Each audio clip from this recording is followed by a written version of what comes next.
औज़ु बिल्लाहि मिनश्शैतानिर्रजीम बिस्मिल्लाहिर्रहमानिर्रहीम अल्हम्दुलिल्लाहि रब्बिल आलमीन वस्सलातु वस्सलामु अला सय्यिदिल अंबिया वल मुरसलीन व अला आलिहि तय्यबीन अत्ताहिरीन अम्मा बअदु फ़क़द क़ालल्लाहु सुब्हानहु व तआला फ़ी किताबिहिल मजीद बिस्मिल्लाहिर्रहमानिर्रहीम यौम नदू कुल्ला उनासिन बिइमामिहिम सदक़ल्लाहुल अलीयुल अज़ीम कि हम रोज़ क़यामत हर शख्स को उसके इमाम के साथ बुलाएंगे।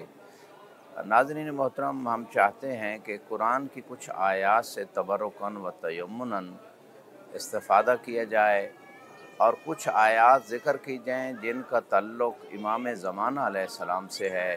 यानी इमाम ज़माना अलैहिस्सलाम उन आयात के मिस्दाक़ हैं। अगरचे उलमा ने, हत्ता अहले सुन्नत उलमा ने भी और शिया उलमा ने बहुत सारी आयात को जमा किया है।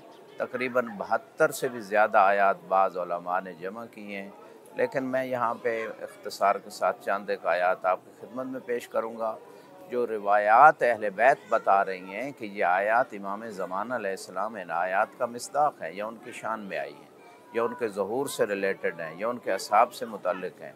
तो यहाँ पे सबसे पहले तो यही आयत कि हम रोज़े क़यामत हर शख्स को उसके इमाम के साथ बुलाएँगे। इस आयत में भी इस वक्त के जो इमाम हैं वो इमाम अल असर इमाम अल महदी अलैहिस्सलाम हैं, और उन्हीं के साथ इस ज़माने के लोगों को उठाया जाएगा, चाहे कोई इमाम का कायल हो या इमाम का इनकार करने वाला हो। लेकिन जो है फिर वो शख्स जो है जिसने इमाम को इमाम नहीं माना होगा, उसके लिए इमाम शफात भी नहीं करेंगे, उसके अमाल भी कबूल नहीं होंगे और उसका ठिकाना जहन्नम होगा। अब यहाँ पे बात करते हैं बाज़ और आयात की। सूरह बकरा की अगर हम बात करें, ज़ालिकल किताबु ला रैब फ़ीहि हुदन लिलमुत्तक़ीन अल्लज़ीना युमिनून बिलग़ैब, कि ये वो किताब है जिसमें शक व शुबा नहीं है और ये हिदायत देती है परहेज़गार लोगों को।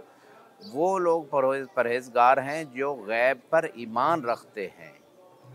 तो जो गैब पे ईमान रखना है, ये रिवायत बताती है कि इमाम ज़माना की गैबत पे ईमान रखते हैं, तो ऐसे लोग परहेज़गार हैं। उन्हीं लोगों को ये किताब हिदायत देती है। जो कुरान है ये उन लोगों के लिए हिदायत।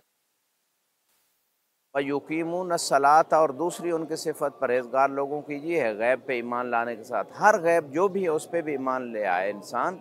लेकिन इमाम ज़माना की गैबत एक असदक और एक अबरज़ मिस्दाक है रिवायत की रोशनी में, जो इस आयत की तावील में बयान किया गया। और फिर दूसरी सिफत उन मुत्तकीन की ये है कि नमाज कायम करते हैं, और तीसरी सिफत ये है व मिम्मा रज़क़नाहुम युनफ़िक़ून, कि जो कुछ हमने उन्हें रिज़्क़ दिया है उसको खर्च करते हैं। ये तो ज़ाहिर कुरान है। इसके बातिन में एक रिवायत है, मासूम फरमाते हैं मिम्मा अल्लमनाहुम मिनल इल्म यबसून, कि ये परहेज़गार लोग जो हम अहले बैत ने इनको इल्म सिखाया उसको आगे नशर करते हैं। तो ये भी एक मिस्दाक है इस मकाम पे।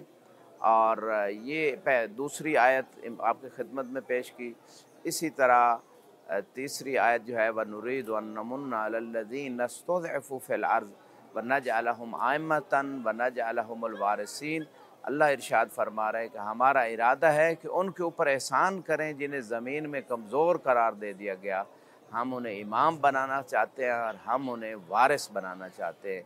तो ये वो खुदा का इरादा यकीनन हो के रहता है, जैसे इन्नमा युरिदुल्लाह में खुदा का इरादा अहले बैत की तहारत का है, और वो तहारत उनको हासिल है अल्लाह के इरादे से। अब यहाँ पे बहुत सारी रिवायात इन आयात की जो तशरीह फरमा रही हैं कि ये इमाम ज़माना की शान में नाज़िल हुई। व अशरकतल अर्ज़ बेनूर रब्बिहा, कुरान में एक और मकाम पर इरशाद है कि ज़मीन अपने रब के नूर से जगमगा उठी। तो ये जो ज़मीन अपने रब के नूर से जगमगा उठी, इसमें भी रिवायत है कि इमाम अलैहिस्सलाम फरमाते हैं जब इमाम ज़माना का ज़माना होगा और उनकी हुकूमत पूरी दुनिया पे कायम हो जाएगी और अदल व इंसाफ कायम होगा और पूरी दुनिया पे तौहीद का परचम लहराएगा और इस दीन इस्लाम के अलावा कोई और दीन नहीं होगा, तो उस ज़माने की बात हो रही है। यानी खुदा की हिदायत जो है ना वो पूरी ज़मीन पे फैल जाएगी। ये इमाम ज़माना के क़याम और उनकी हुकूमत के कायम होने के बाद होगा, और उसी ज़माने की बात इस आयत मुबारका में भी की जा रही है। اور اسی طرح ایک اور مقام پہ اللہ سبحانہ و تعالیٰ نے بہت ساری آیات ہیں، میں چاند ایک آیات آپ کی خدمت میں پیش کر دیتا ہوں۔ وَلَنَبْلُوَنَّكُمْ بِشَيْءٍ مِّنَ الْخَوْفِ وَالْجُوعِ وَنَقْصٍ مِّنَ الْأَمْوَالِ وَالْأَنفُسِ وَالثَّمَرَاتِ، کہ ہم ضرور بر ضرور آزمائیں گے خوف کے ذریعے سے، بھوک کے ذریعے سے، اور اسی طرح پھلوں اور مالوں کی کمی سے، اولاد کی کمی سے۔ تو صابروں کو آپ بشارت دے دیجئے کہ جب ان پہ مصیبت آتی ہے تو وہ کہتے ہیں کہ ہم اللہ کی ملکیت اور اللہ کی طرف لوٹ کے جانے والے ہیں۔ اولئک علیہم صلوات من ربہم ورحمہ، اور ایسے لوگوں پہ اللہ کی طرف سے درود بھی ہے اور رحمت بھی ہے۔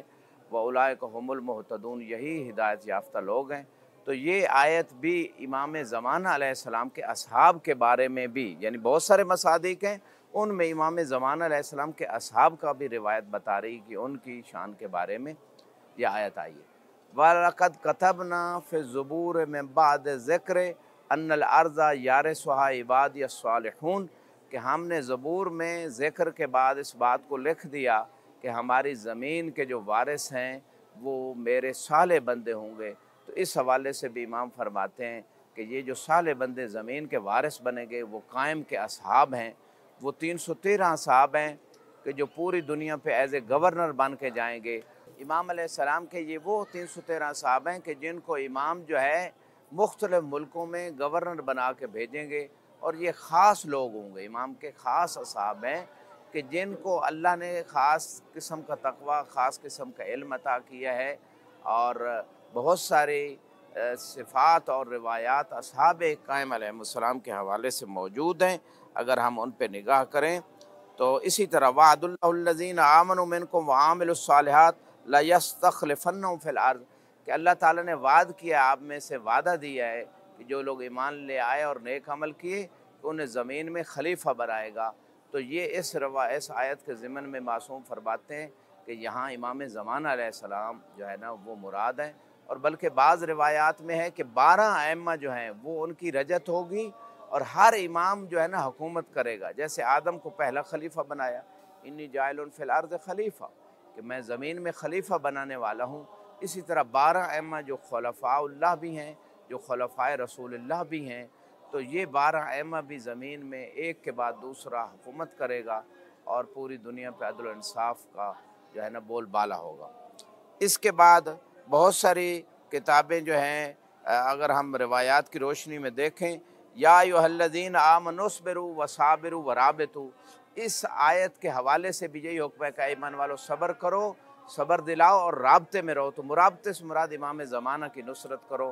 والحمدللہ رب العالمین۔